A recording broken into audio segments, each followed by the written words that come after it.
Good morning. For today, we will learn about the polarity of molecule. But first, let us know and learn the words to remember for today. Now, what are they? The first one is the electronegativity. Next one is the covalent bond. The third one is the valence electron. And last, the dipole. We will learn and define them as we go through our lesson. But before that, let's have an experiment.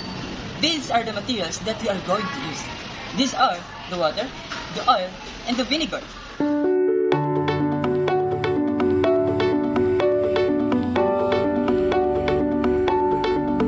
What did you observe about the experiment?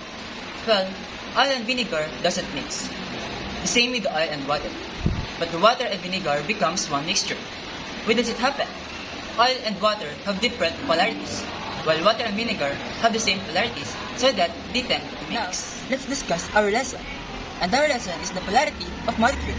The polarity of molecule is the way atoms bond with one another. It's referred to as polarity. When atoms are chemically bound together, the electrons are pulled more towards that atom, resulting in a small charge of imbalance in the molecule.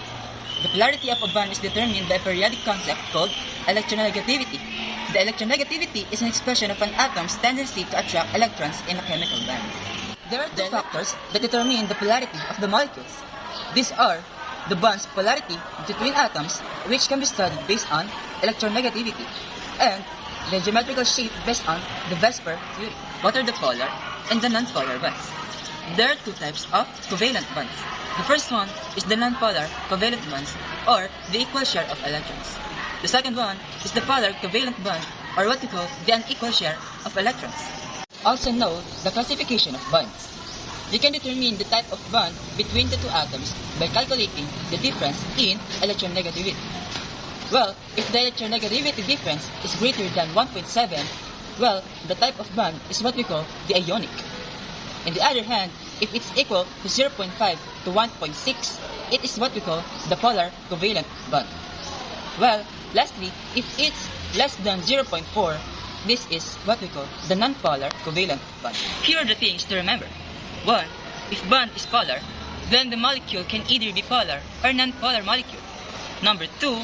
If bond is nonpolar, then the molecule is automatically a nonpolar molecule. To sum up our lessons, first, in a polar bond, one atom is more electronegative than the other.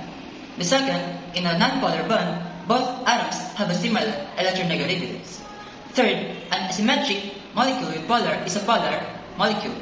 Fourth, an asymmetric molecule with nonpolar bond is a nonpolar molecule. Fifth, a symmetric molecule, regardless of the polarity of the bond, is always a nonpolar molecule.